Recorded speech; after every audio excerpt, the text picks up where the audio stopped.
Pessoal, Randolph Rodrigues surpreendeu ao falar na Globo News sobre a possibilidade de impeachment no STF. Você se lembra dele, não é?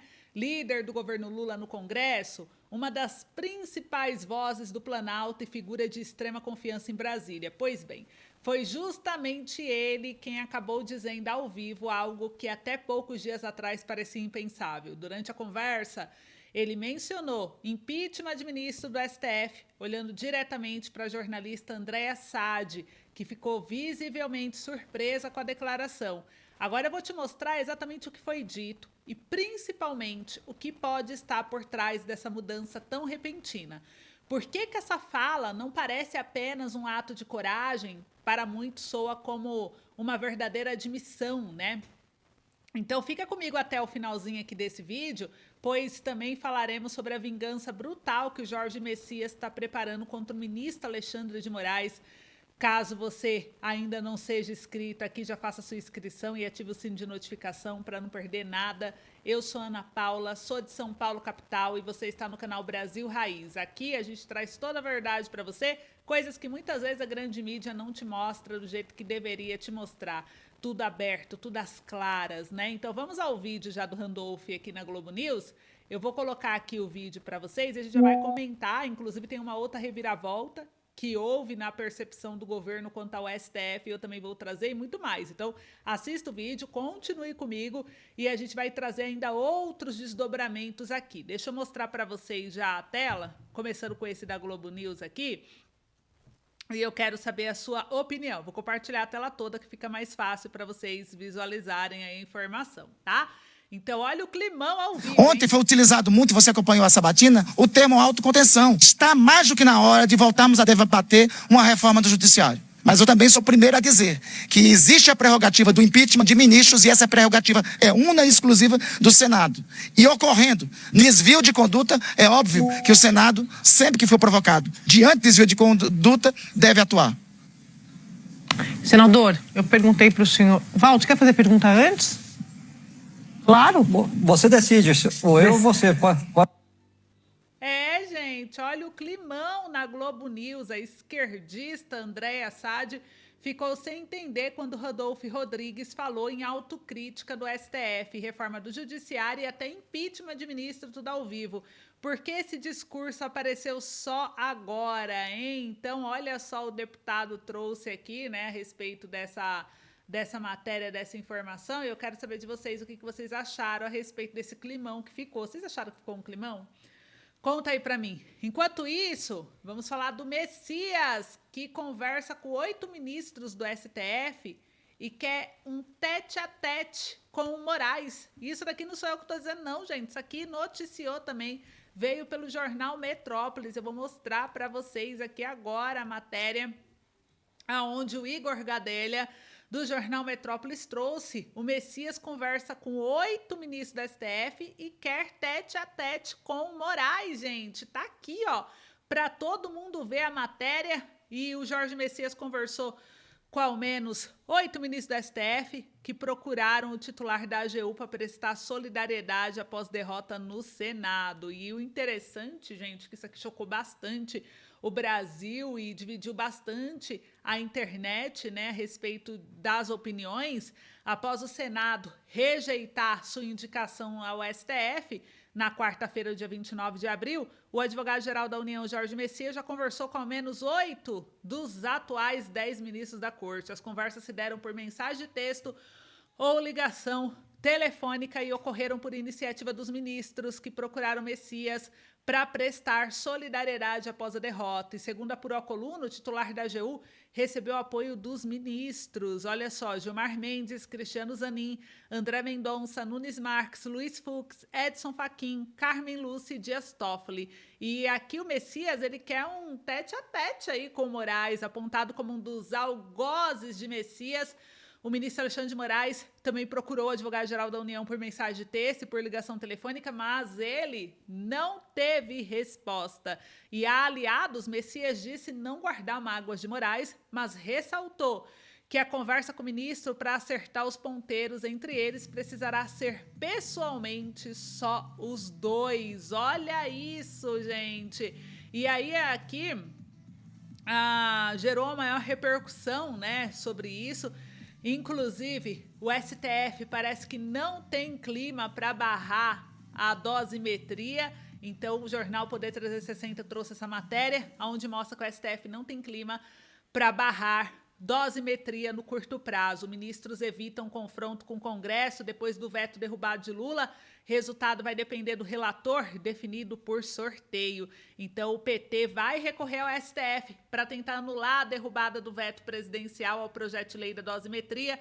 Mas o caminho no Supremo não será simples. O clima entre os ministros não é de confronto com o Congresso, ao menos por enquanto, e os ministros querem esperar a poeira baixar antes de definir uma posição. E a legenda pretende questionar a decisão do presidente do Senado, Davi Alcolumbre, que pautou apenas trechos do veto presidencial sob o argumento de eventual conflito com a lei antifacção. E, na prática, o senador permitiu que o veto reduzisse as penas para os condenados de 8 de janeiro, sem beneficiar pessoas enquadradas em crimes hediondos. E a avaliação é que o Supremo não quer um novo conflito com o Congresso, e especialmente depois do desgaste do caso Master. Além disso, com precedente mais recente no julgamento sobre o adiamento da CPI do INSS, a Corte demonstrou que não pretende revisar atos das presidências das casas legislativas.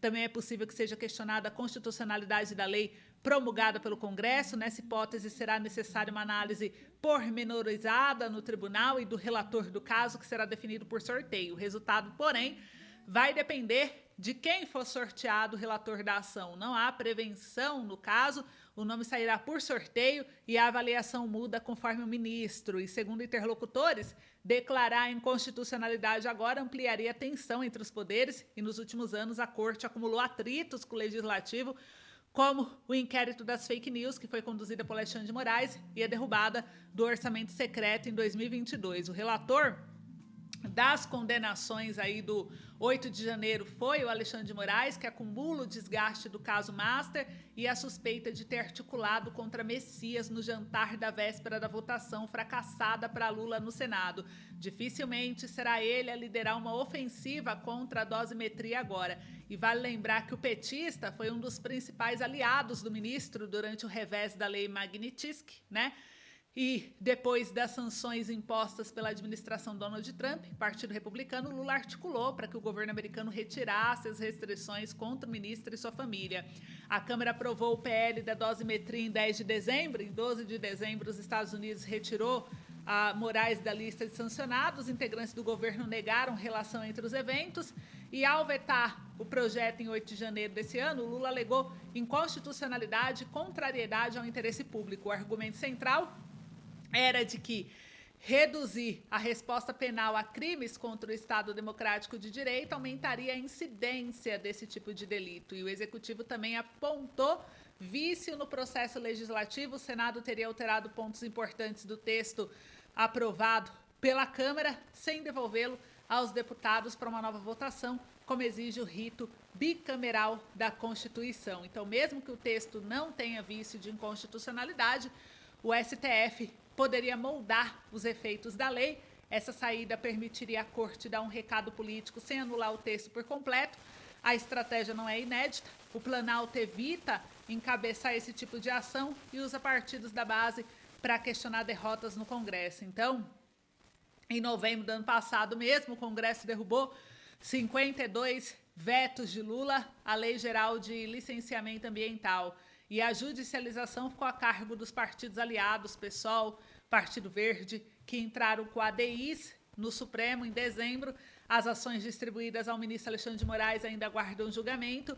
E, em entrevista ao Poder 360, um advogado criminalista, Alberto Zacarias Toron, doutor em Direito Penal pela USP, afirmou que não vislumbra vícios de inconstitucionalidade no projeto de lei da dosimetria. Para ele, o texto cumpre a competência do legislador de autorizar e definir regras para a interpretação dos crimes previstos em lei. Então, ele diz que isso não interfere com nenhuma cláusula pétrea do Estado de Direito, que diz respeito à dosimetria da resposta penal, diz respeito à quantidade de pena. Está na esfera do legislador, está na esfera da disponibilidade do legislador regular essa quantificação. Então, gente, a gente vai acompanhar de perto, mas vocês viram que o clima pesou aí de vez, né? E não para por aí não, meus amigos. A gente viu aqui essa questão da dosimetria, né? Que o STF não tem esse clima agora para barrar a dosimetria no curto prazo. Em outros tempos já teriam derrubado, né?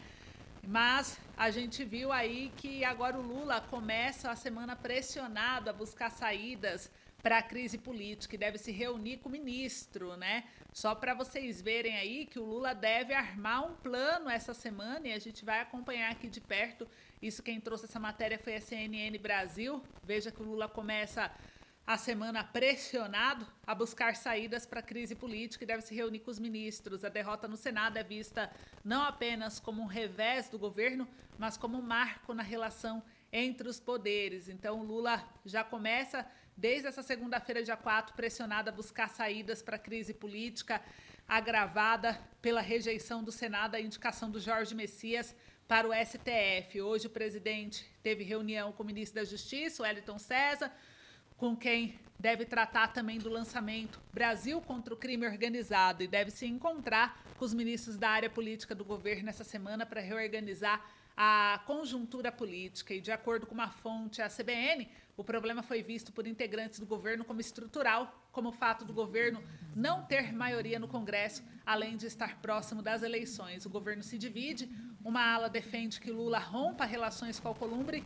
e adote um discurso duro contra o parlamento, com aquela campanha Congresso Inimigo do Povo. Já os moderados alertam que tensionar a corda pode empurrar os partidos de centro para a candidatura do Flávio Bolsonaro, principal adversário político do Lula. E a derrota no Senado não é lida apenas como um revés do governo atual, mas como uma mudança histórica na relação entre os poderes, uma vez que representa um avanço inédito do Legislativo sobre as prerrogativas do Executivo. E aqui, gente, a gente vê uma outra situação aí para encerrar o nosso boletim, né? Porque a gente vê que o caso está cada vez mais tenso no Congresso. Eu vou falar do prefeito preso suspeito de exploração sexual de adolescente que tem pedido de impeachment protocolado no Piauí e que isso repercutiu, hein? E não é para menos, né? Prefeito preso suspeito de exploração sexual de adolescentes tem pedido de impeachment protocolado no Piauí. Então, Silas Noronha, ele foi preso no dia 10 de abril, após se apresentar espontaneamente à Delegacia de Proteção à Criança e ao adolescente em Teresina. Um sobrinho dele também foi preso. Um pedido de impeachment foi protocolado contra o prefeito afastado, né? E ele foi preso no dia 10 aos 59 anos, durante uma investigação por exploração sexual de adolescentes. O pedido foi apresentado na última quinta-feira pela vereadora Eliane Bezerra, irmã do vice-prefeito Etinho Bezerra. Desde 11 de abril, ele ocupa o cargo de prefeito interino do município e, segundo a vereadora, o pedido foi idealizado e formalizado após a Polícia Civil iniciar a investigação sobre o caso e cumprir o mandado de prisão. Ele já era investigado por uma comissão parlamentar de inquérito na Câmara de Vereadores da cidade, após denúncias de um ex-membro de campanha. Abre aspas, eu fiz o que qualquer agente sério faria. Antes se tratavam de falácias, mas agora temos um processo. Temos a trilha dos fatos. Estou aguardando a mesa diretora da Câmara a seguir com os procedimentos necessários para a sessão do ato de votação, disse a vereadora Eliane ao G1. Então, a vereadora que preside a CPI informou que a denúncia do pedido deverá ser lida em plenário para a votação em uma possível sessão extraordinária essa semana. E, segundo ela, uma comissão processante, formada por 3 membros, seguirá com o processo caso seja aprovado. O G1 entrou em contato, aguarda posicionamento do prefeito afastado, Silas Noronha, e ex-membro de campanha denunciou o prefeito nas redes sociais. O Silas Noronha passou a ser investigado após um ex-integrante da campanha denunciar que, a pedido dele, participou de um esquema de aliciamento de adolescentes de 13 e 14 anos. O sobrinho dele nas redes sociais, a gestão publicou que Silas Noronha colaborava com a investigação e Liedson Alex, ex-integrante da equipe da campanha de Silas nas eleições de 2024, usou as redes sociais e também esteve na Câmara de Vereadores para denunciar o suposto esquema. Segundo o denunciante, os casos teriam começado após as eleições. No entanto, não há informação sobre por quanto tempo o esquema teria ocorrido. Ele contou que recebeu a proposta de Silas logo depois das eleições, durante as quais produziu conteúdo para as redes sociais do candidato à reeleição. O prefeito falou que, para eu ter renda e ele continuar me pagando, ele ia aumentar o salário, mas para isso eu tinha que levar meninas para ele, sempre do mesmo perfil, menores de idade do meu convívio, nada de meninas mais velhas, relatou. O rapaz relatou que as adolescentes, em geral, eram filhas de pessoas ligadas à prefeitura, como parentes, gestores ou políticos, e ele também afirmou que um sobrinho do prefeito participaria do esquema. Em um dos vídeos, o denunciante disse que uma adolescente teria recebido cerca de R$ 1.000 para ir a um motel com o prefeito no primeiro encontro. E segundo a delegada Rosa, da Delegacia de Proteção à Criança e ao Adolescente, o número de vítimas não será informado no momento devido ao sigilo da investigação. Um crime bárbaro, absurdo e que foi denunciado e a gente vai acompanhar, mas ao que tudo indica, gente, esse impeachment vai sair e que a justiça seja feita, né? Não dá para o Brasil cruzar os braços diante desse tipo de situação. Tem que ir para a cadeia mesmo, né? Vocês concordam com isso ou não? Então esse foi o vídeo. Eu espero vocês no próximo encontro. Um beijo, até logo.